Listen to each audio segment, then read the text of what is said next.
भारत माता की, भारत माता की,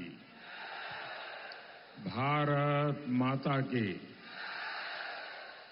मां गंगा आमी माता आ बाबा हरिहरनाथ के ई पवित्र भूमि के हम नमन करतानी। मैं देश रत्न डॉक्टर राजेंद्र प्रसाद, लोकनायक जयप्रकाश नारायण और भिखारी ठाकुर की इस भूमि को नमन करता हूं। सारण का ये स्नेह मेरे सर आंखों पर है।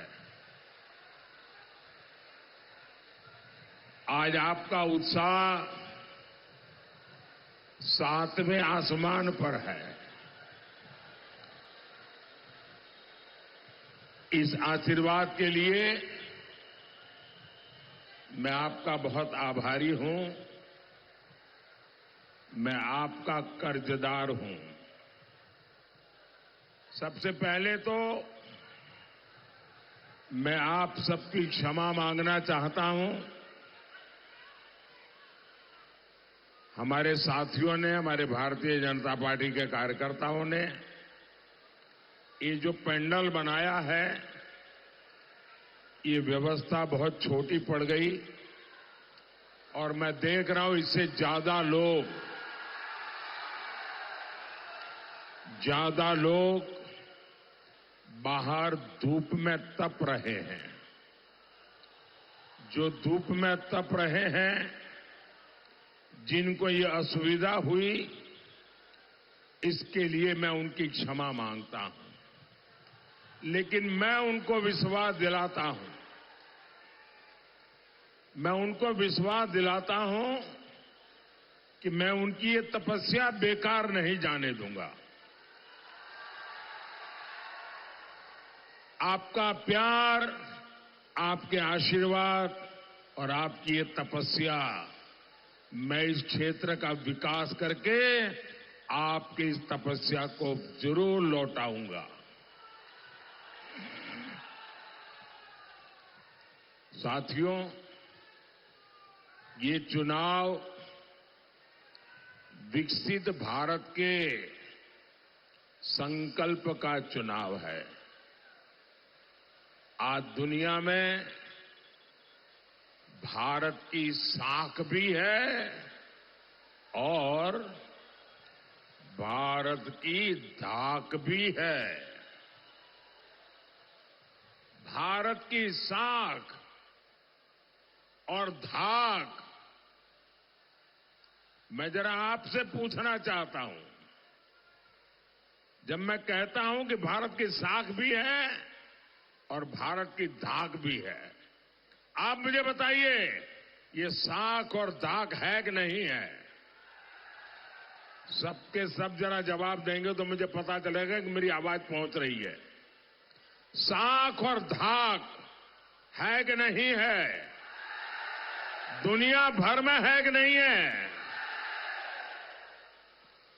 भारत का ये रुतबा बढ़े, ये आपको अच्छा लगेगा कि नहीं लगेगा? भारत का रुतबा बढ़े, आपको अच्छा लगेगा कि नहीं लगेगा? तो ये रुतबा बढ़ाने के लिए ये चुनाव है।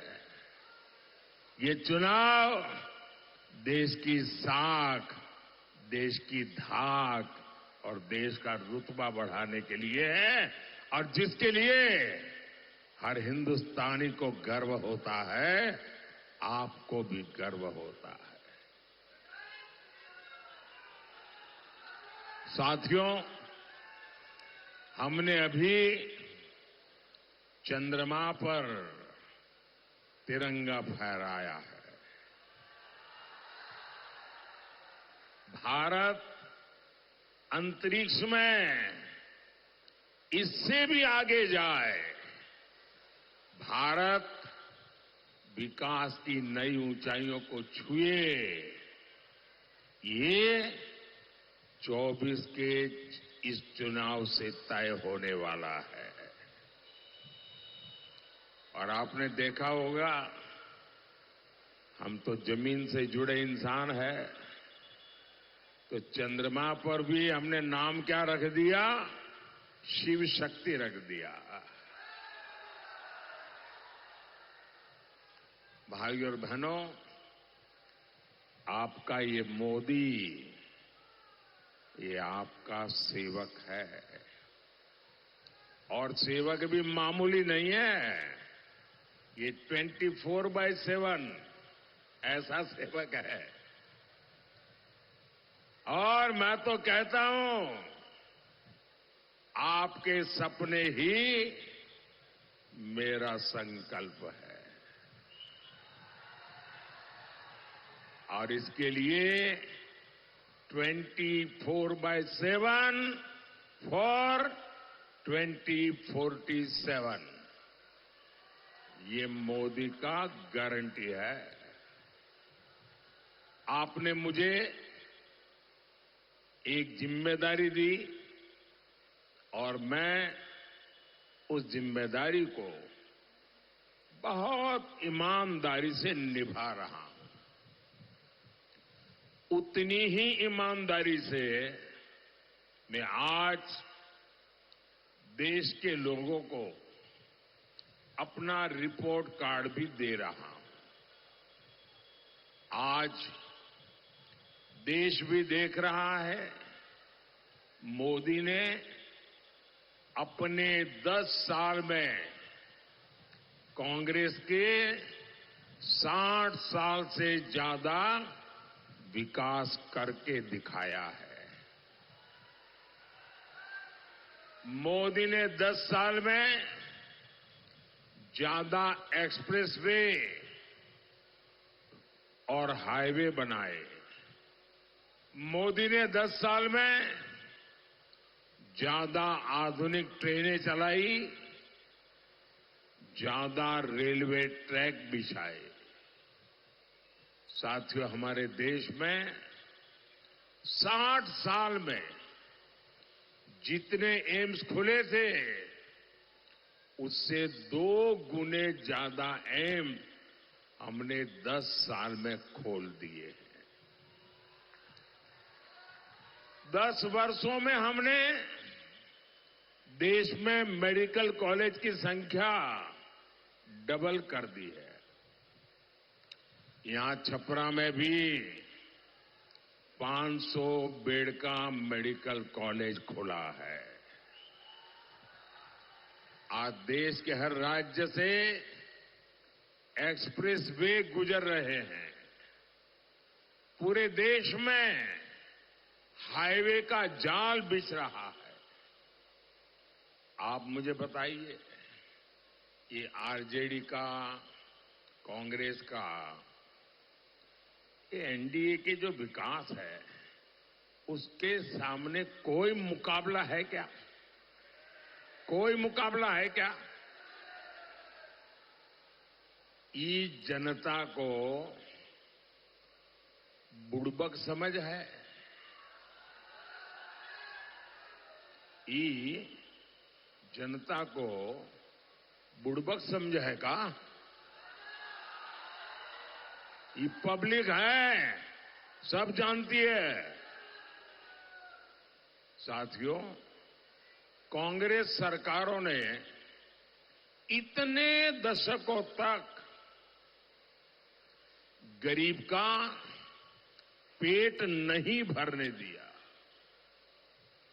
गरीब और गरीब होता जा रहा था।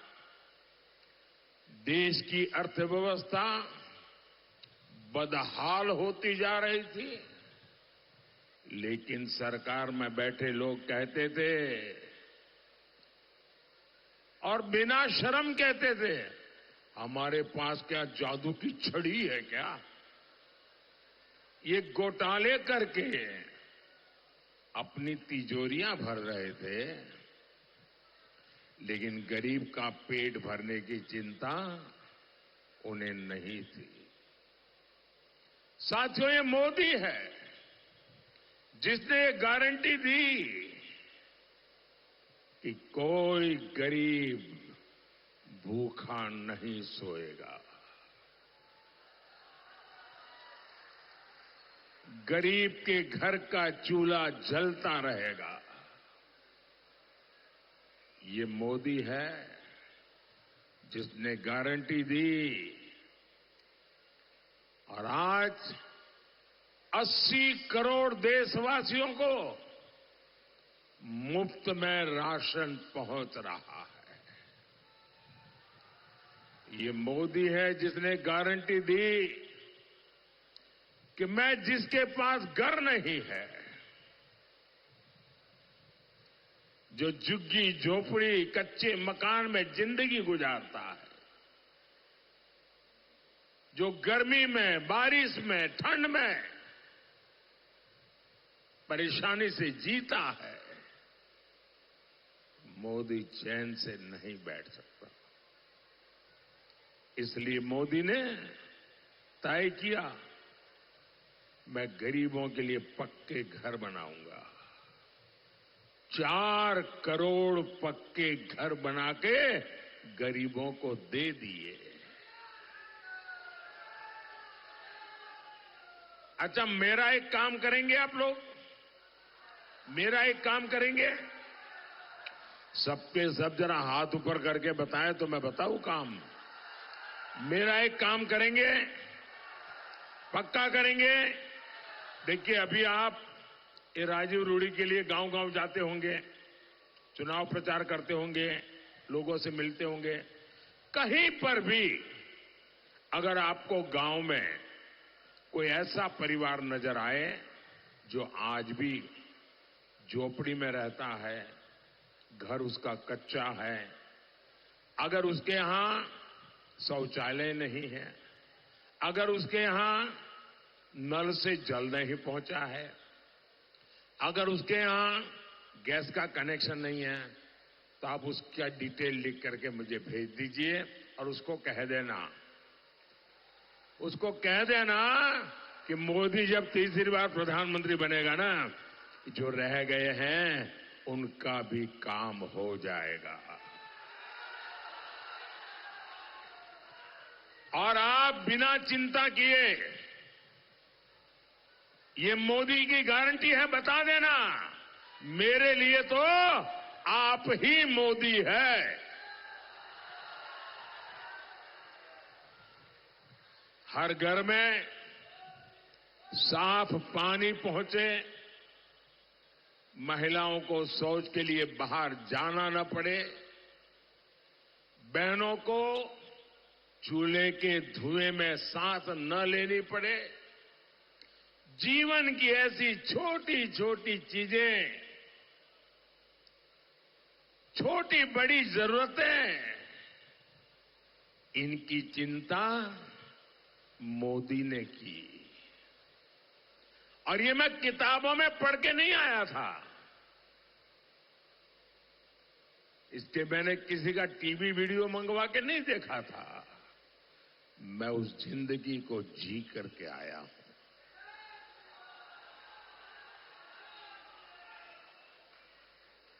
मैंने गरीबी को जिया है, इसलिए गरीब के दुख दर्द समझने के लिए मुझे किसी डेलीगेशन की जरूरत नहीं पड़ती है। और इसलिए मेरे हर काम में, मेरी हर योजना में मेरा देशवासी उसके मध्य में होता है, क्योंकि मैं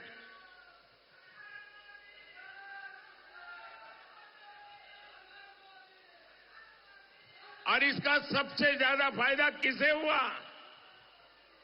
हमारे बिहार जैसे राज्यों को हुआ।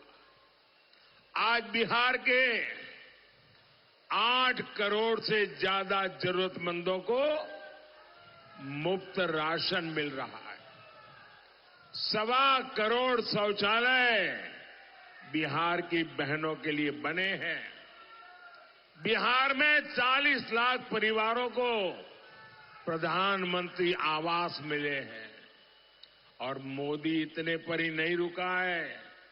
मोदी ने तय किया है अगले 5 वर्षों में हम गरीबों के लिए 3 करोड़ और घर बनाएंगे। मोदी को एहसास है कि हमारे युवाओं को अपने माता पिता के इलाज की चिंता रहती है। आजकल हर परिवार में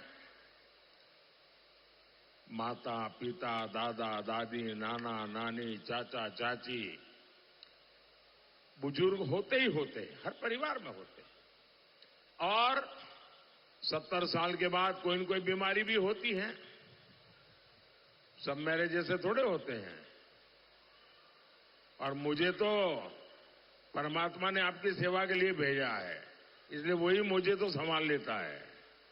लेकिन आपके परिवार में तो कोई न कोई बीमारी होती है और उसके कारण जो बेटा बेटी कमाते हैं उन पर डबल चिंता रहती है कि मां बाप की सेवा करें, उनकी बीमारी में इलाज करें, कि बच्चों की पढ़ाई का चिंता करें, बच्चों के सपने पूरा करें, क्या करें, ये उसकी चिंता होती है। और इसलिए मैंने तय किया है अब आप अपने माता पिता की, दादा दादी की, चाचा चाची की, नाना नानी की, जो 70 साल से ऊपर के हैं, बीमारी में उनकी इलाज की चिंता मत कीजिए। दिल्ली में उनका बेटा बैठा है। अब उनके इलाज की चिंताएं मोदी करेगा। 70 साल से ऊपर की आयु के बुजुर्गों के इलाज को मुफ्त करने की हमने व्यवस्था सोची है। और ये मोदी की गारंटी है।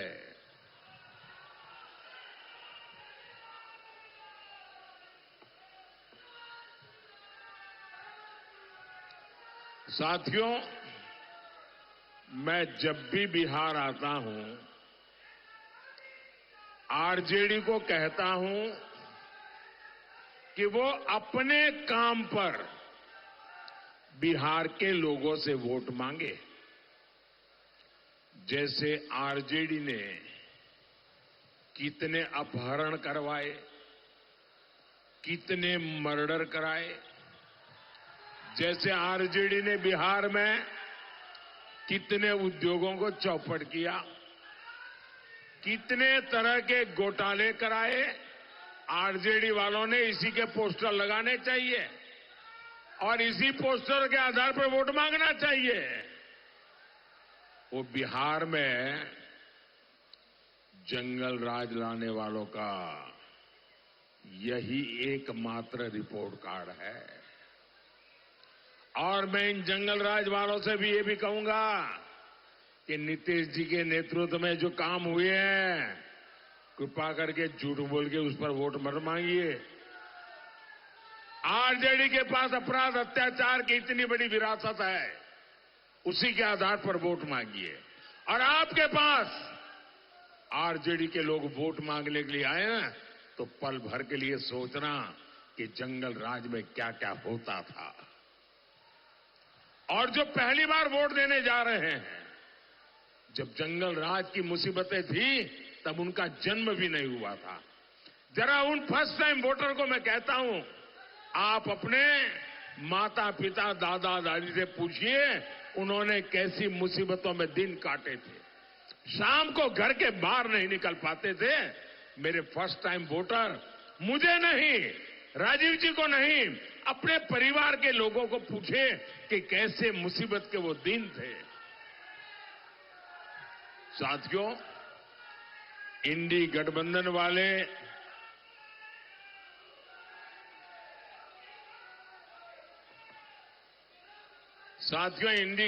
वाले आजकल मुंगेरी लाल के सपने भी देख रहे हैं। ये सपना देख रहे हैं कि केंद्र में इनकी सरकार बन जाएगी। और इन लोगों ने एक और बात तय कर ली है। ये लोग, भाई मेरी आवाज आपके जैसी मजबूत आवाज नहीं है मेरी। अगर आप मुझे अवसर दिया तो मैं बोलूं। इतने प्यारे नौजवान हो आप, इतने उत्साह से भरे हुए हो, लेकिन आपकी जो आवाज है ना उसको संभाल के रखना, कभी काम आएगी बहुत। इन लोगों ने सोचा है कि 5 साल में 5 प्रधानमंत्री। अब देखिए मुंगेरी लाल सपने कैसे देखते हैं, क्योंकि वो भानुबहन का कुनबा इकट्ठा होने वाला नहीं है जी। ये भानुमति का कुनबा इकट्ठा होने की संभावना नहीं है। इसलिए नई फॉर्मूला लाए कि हर साल एक प्रधानमंत्री, 5 साल में 5 प्रधानमंत्री। अब मुझे बताइए भाई, 5 साल में 5 प्रधानमंत्री होंगे तो इस देश का भला होगा क्या? भला होगा क्या? मुझे बताइए, भला होगा क्या? अरे आपके स्कूल में बच्चा पढ़ता है ना, और अगर हर 2 महीने में टीचर बदल जाए तो आप जाकर के शिकायत करोगे कि भाई ये हर 2 महीने में टीचर बदल जाता है, मेरे बच्चे का क्या होगा? ये कहते हैं 5 साल में 5 प्रधानमंत्री। अब मैंने सुना था कि एक बार 10 किसान इकट्ठे हुए और उन्होंने सोचा कि थोड़ा पैसा निकाल करके हम ट्यूबवेल करें और पानी निकाल करके खेती अच्छी करें। तो उन्होंने पानी की जानकारी वालों को बुलाया। तो उन्होंने कहा, देखिए भाई 100 मीटर नीचे जाओगे तो पानी मिलेगा और आपके 10 खेतों में पानी से खेती हो सकती है। तीनों के बहुत अच्छी बात है, अगर 100 मीटर नीचे जाते हैं तो अपना तो काम हो जाएगा। तो इन 10 लोगों ने कहा कि ऐसा करो भाई, 10 मीटर मेरे खेत में गड्ढा करो। दूसरे ने कहा 10 मीटर मेरे गड्ढा करो। तीसरे ने कहा 10 मीटर मेरे यहां करो। तो 10 लोगों ने कहा देखिए 100 मीटर तो हो गया। अब मुझे बताइए, ये 10 खेत में 10-10 मीटर के गड्ढे करेंगे तो पानी निकलेगा क्या? पानी निकलेगा क्या? भाई एक जगह पे 100 मीटर निकल जाओगे तब पानी आएगा। ये 5 साल में 5 प्रधानमंत्री हमारा सर फोड़ेंगे, क्या करेंगे? साथियों, अपना वजूद बचाने के लिए आरजेडी कांग्रेस तुष्टीकरण की जिद पर अड़े है। अब आरजेडी कांग्रेस ने दलितों, पिछड़ों के आरक्षण का हक छीनने का ऐलान कर दिया है। आपसे आरक्षण छीनकर ये धर्म के आधार पर आरक्षण देना चाहते हैं। बिहार में जंगल राज लाने वाले नेता ने तो यहां तक कह दिया है कि पूरा का पूरा आरक्षण मुसलमानों को ही दे देना चाहिए। आप कल्पना कर सकते हैं, आरजेडी जिसे सब कुछ पिछड़ों ने दिया, वही आरजेडी पिछड़ों के साथ विश्वासघात करने वाली सबसे बड़ी पार्टी बन गई है। साथियों, इसी मुद्दे पर मैंने कांग्रेस को भी चुनौती दी थी। मैंने कहा था कांग्रेस लिख करके दे कि वो देश में एससी, एसटी, ओबीसी का आरक्षण मुस्लिमों में नहीं बांटेंगे, वो धर्म के आधार पर आरक्षण नहीं लगाएंगे। आज 3 हफ्ता हो गया, कांग्रेस और उनके साथियों के मुंह पे ताला लगा हुआ है। आरजेडी वाले भी इधर उधर की बातें कर रहे हैं, लेकिन कांग्रेस के वादों इरादों को खारिज नहीं कर रहे हैं। इसलिए मैं आज बिहार के हर पिछड़े, हर दलित, हर आदिवासी को गारंटी देता हूं, ये जंगलराज वाले, ये कांग्रेस वाले कोशिश कर लें, मोदी दलितों, पिछड़ों के आरक्षण की लूट नहीं होने देगा, नहीं होने देगा, नहीं होने देगा।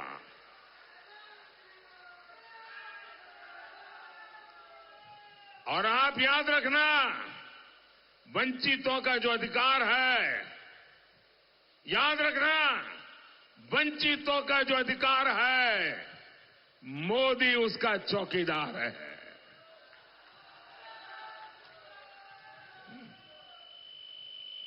साथियों, आरजेडी और कांग्रेस को मैं ये बताना चाहता हूं, हमारे देश में एक बहुत बड़ा वर्ग ऐसा है जिसको आरक्षण का कोई फायदा नहीं मिला, लेकिन उन समाजों में भी गरीब लोग हैं।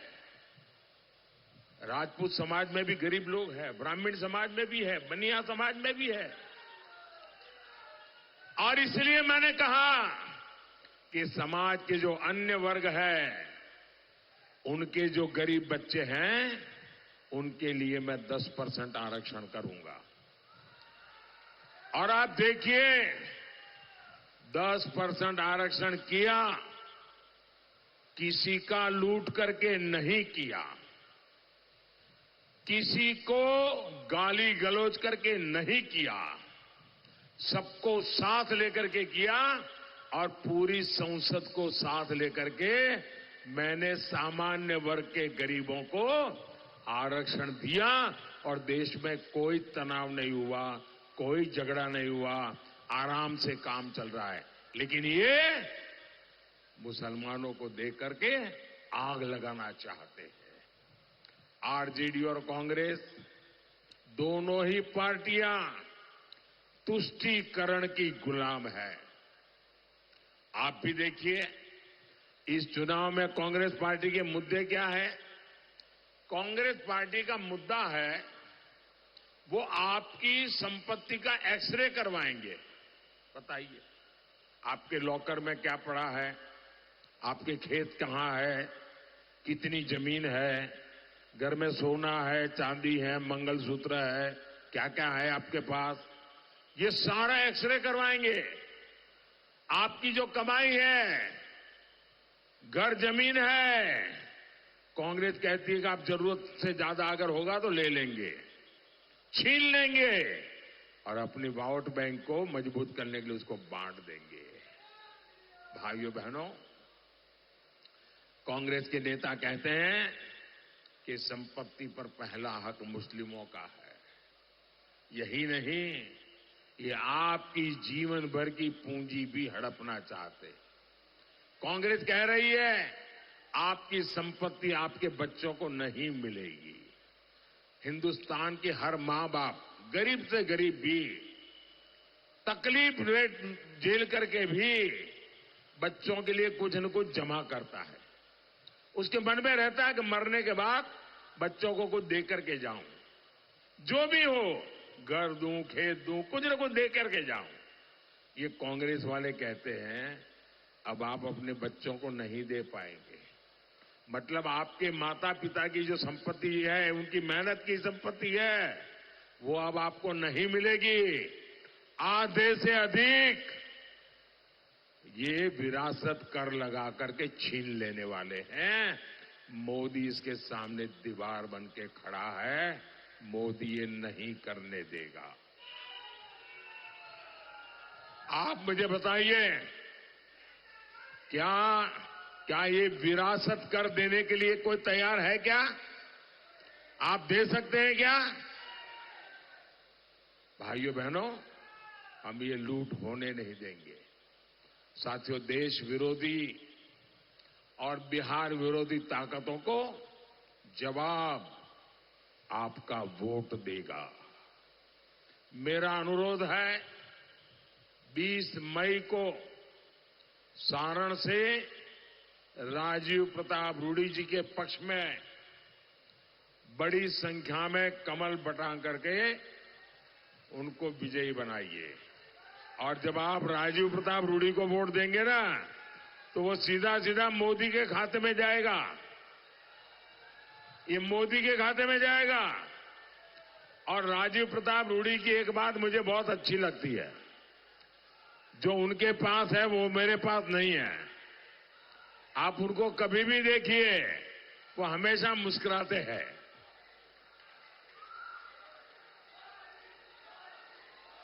तो आपको ऐसा सांसद जो हर पल आपके साथ रहे, आपके सुख दुख का साथी रहे, ऐसा सांसद मुझे भी मजबूती देगा। तो आप और राजीव का मतलब ही कमल होता है भाई, और इसलिए कमल पे बटन दबाइए, राजीव को भेजिए और ज्यादा से ज्यादा मतदान कराएंगे, ज्यादा से ज्यादा मतदान कराएंगे। पहले मतदान फिर जलपान, पहले मतदान फिर जलपान। हर पोलिंग बूथ जीतेंगे, सारे पोलिंग बूथ जीतेंगे। अच्छा, मेरा एक काम करेंगे, मेरा काम करेंगे भाई। क्या कमाल है यार, राजीव के लिए तो सब करते हैं, हाँ मेरे लिए कोई बोलता ही नहीं है। मेरा एक काम करेंगे, हाथ ऊपर करके बताइए, करेंगे? करेंगे? एक काम करना, यहां से ज्यादा परिवारों को मिलना, जाकर के ज्यादा से ज्यादा घरों में जाना और कहना कि मोदी जी छपरा आए थे और मोदी जी ने आप सबको जय श्री राम कहा है। मेरा जय श्री राम पहुंचा देंगे, मेरा जय श्री राम पहुंचा देंगे। मेरे साथ बोलिए, भारत माता की, भारत माता की, भारत माता की। बहुत बहुत धन्यवाद।